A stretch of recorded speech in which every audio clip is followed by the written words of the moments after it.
MTV news Kannada ವಾಹಿನಿಗೆ ಸ್ವಾಗತ. ನಾಡಿನ ಜನತೆ ಈಗ ಯುಗಾದಿ ಹಬ್ಬದ ಸಂಭ್ರಮದಲ್ಲಿ ಇದ್ದಾರೆ. ಮುಂದೆ ಶ್ರೀರಾಮ ನವಮಿ ಕೂಡ ಬರುತ್ತೆ. ಈ ಎರಡು ಹಬ್ಬಗಳು ಹಲಾಲ್ ಮುಕ್ತವಾಗಬೇಕು ಎಂದು ಶ್ರೀರಾಮ ಸೇನೆ ಮುಖ್ಯಸ್ಥ ಪ್ರಮೋದ್ ಮುತಾಲಿಕ್ ಹೇಳಿದ್ದಾರೆ. ಧಾರವಾಡದಲ್ಲಿ ಮಾತನಾಡಿದ್ರು. ಹಲಾಲ್ ಎಂಬುದು ಇಸ್ಲಾಂಗೆ ಸಂಬಂಧಪಟ್ಟಿದ್ದು, ಅದು ಹಿಂದೂಗಳಿಗೆ ಸಂಬಂಧಿಸಿದ್ದಲ್ಲ. ಅವರು ಹಲಾಲ್ ಮಾಡಿಕೊಂಡ್ರೆ ಅದಕ್ಕೆ ನಮ್ಮ ವಿರೋಧವಿಲ್ಲ. ಆದ್ರೆ ಅದನ್ನು ಹಿಂದೂಗಳ ಮೇಲೆ ಹೇರುವುದನ್ನ ನಾವು ಒಪ್ಪುವುದಿಲ್ಲ. ಇಸ್ಲಾಂನವರು ಹಲಾಲ್ ಮೂಲಕ ವ್ಯಾಪಾರ ಮಾಡ್ತಾರೆ. ಕುಂಕುಮ, ಅರಿಶಿಣ, ತೆಂಗಿನಕಾಯಿ, ತಾಳಿ ಇವೆಲ್ಲವನ್ನ ಹಲಾಲ್ ಮೂಲಕ ಮಾರಾಟ ಮಾಡ್ತಾರೆ. ಅಂತವರ ಬಳಿ ಹಿಂದೂಗಳು ವ್ಯಾಪಾರ ಮಾಡಬಾರದು ಎಂದಿದ್ದಾರೆ. ಹಿಂದೂಗಳು ಶುದ್ಧ ಮತ್ತು ಪವಿತ್ರ ಇರುವುದನ್ನ ಖರೀದಿ ಮಾಡಿ ದೇವರಿಗೆ ಏರಿಸಬೇಕು. ಗೋ ಹಂತಕರ, ಭಕ್ಷಕರ ಜೊತೆ ವ್ಯಾಪಾರ ಮಾಡಿ ಯುಗಾದಿಯನ್ನ ಹಲಾಲ್ ಮಾಡಬಾರದು. ಮುಸ್ಲಿಂ ವ್ಯಾಪಾರಿಗಳು ವಸ್ತುಗಳ ಮೇಲೆ ಉಗುಳಿ ಹೇಸಿಗೆ ಮಾಡ್ತಾರೆ. ಅಂತವರ ಜೊತೆ ನಾವ್ಯಾಕೆ ವ್ಯಾಪಾರ ಮಾಡಬೇಕು? ಅಂಥದ್ದನ್ನ ತೆಗೆದುಕೊಂಡು ನೈವೇದ್ಯ ಮಾಡುವುದು, ಪೂಜೆ ಮಾಡುವುದು ಸರಿಯಲ್ಲ. ಇದು ಶಾಸ್ತ್ರದ ವಿರುದ್ಧವಾದುದು. ನಮ್ಮ ದೇವರನ್ನ ನಂಬದೇ ಇರುವವರ ಜೊತೆ ನಾವ್ಯಾರು ಕೂಡ ವ್ಯಾಪಾರ ಮಾಡಬಾರದು ಎಂದಿದ್ದಾರೆ. ನಾಳೆ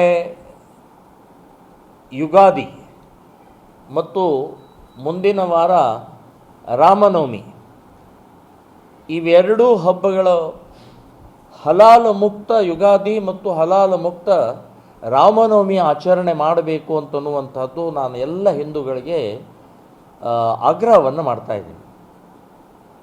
ಹಲಾಲ್ ಅನ್ನುವಂಥದ್ದು ಇಸ್ಲಾಮಿಗೆ ಸಂಬಂಧಪಟ್ಟಂಥದ್ದು.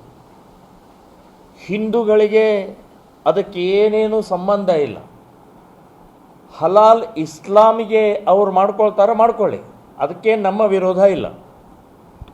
ಆದರೆ ಅದನ್ನು ಹಿಂದೂಗಳ ಮೇಲೆ ಹೇರುವಂಥದ್ದು ಇದು ಒಪ್ಪಲಾರದು. ಹೂವು, ಹಣ್ಣು, ತರಕಾರಿ ಇರ್ಬೋದು, ಕಾಯಿ ಇರ್ಬೋದು, ಕರ್ಪೂರ, ಕುಂಕುಮ, ತೆಂಗಿನಕಾಯಿ ಇವೆಲ್ಲವೂ ಕೂಡ ಹಲಾಲನ ಮೂಲಕ ಮಾರಾಟ ಮಾಡ್ತಾರೆ. ಸೊ ಅದನ್ನು ಖರೀದಿ ಮಾಡಬಾರ್ದು ಅಂತನ್ನುವಂಥದ್ದು ಹಿಂದೂಗಳಿಗೆ ನಾನು ವಿನಂತಿ ಮಾಡ್ಕೊಳ್ತಾ ಇದ್ದೀನಿ. ಅದು ಅಶಾಸ್ತ್ರವಾದ್ದು, ಶಾಸ್ತ್ರಕ್ಕೆ ವಿರೋಧವಾದ್ದು, ಸೊ ಅಶುದ್ಧವಾದ್ದು.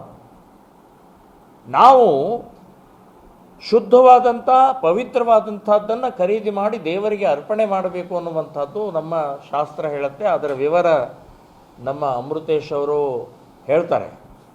ಆದರೆ ಇವತ್ತು ಗೋಹಂತಕರ, ಗೋಭಕ್ಷಕರ ಜೊತೆಗೆ ವ್ಯಾಪಾರ ಮಾಡಿ ಯುಗಾದಿಯನ್ನು ಹಲಾಲು ಯುಗಾದಿ ಮಾಡಕ್ಕೆ ಹೋಗಬೇಡಿ. ಹಲಾಲ ಮುಕ್ತವಾದಂಥ ಯುಗಾದಿ ಮಾಡಬೇಕು. ಹಲಾಲ ಅಂತಂದರೆ ಎಲ್ಲ ತಿನ್ನೋ ವಸ್ತುಗಳ ಮೇಲೆ ಉಗುಳುತ್ತಾರೆ, ಹೇಸಿಗೆ ಮಾಡ್ತಾರೆ, ಮೂತ್ರ ಮಾಡ್ತಾರೆ. ಸೊ ಅಂಥ ವಸ್ತುಗಳನ್ನು ನಾವು ಖರೀದಿ ಮಾಡಿ ನೈವೇದ್ಯ ಮಾಡೋದು, ಪೂಜೆ ಮಾಡೋದು ಇದು ಸರಿಯಲ್ಲ ಅಂತನ್ನುವಂಥದ್ದು ನಾನು ಹೇಳ್ತಾ ಇದ್ದೀನಿ. ಇನ್ನು ನಮ್ಮ ದೇವಸ್ಥಾನವನ್ನು ಭಗ್ನ ಮಾಡುವಂಥದ್ದು, ನಮ್ಮ ದೇವರನ್ನು ನಮ್ಮದೇ ಇರುವಂಥವ್ರನ್ನ ಅವರ ಜೊತೆಗೆ ಯಾಕೆ ವ್ಯಾಪಾರ ಮಾಡಬೇಕು? ವ್ಯಾಪಾರ ಮಾಡಿ ನಾವೇ ಯಾಕೆ ಯುಗಾದಿ ಮತ್ತು ರಾಮನವಮಿ ಆಚರಣೆ ಮಾಡಬೇಕು? ಸೊ ಇದು ಶಾಸ್ತ್ರದ ವಿರುದ್ಧ ಇದೆ. ಹಲಾಲ ಮುಕ್ತ ಯುಗಾದಿ ಮತ್ತು ರಾಮನವಮಿ ಆಚರಣೆ ಮಾಡಬೇಕು ಅಂತನ್ನುವಂಥದ್ದು ನಾನು ಈ ಸಂದರ್ಭದಲ್ಲಿ ಹೇಳ್ತಾ ಇದ್ದೀನಿ.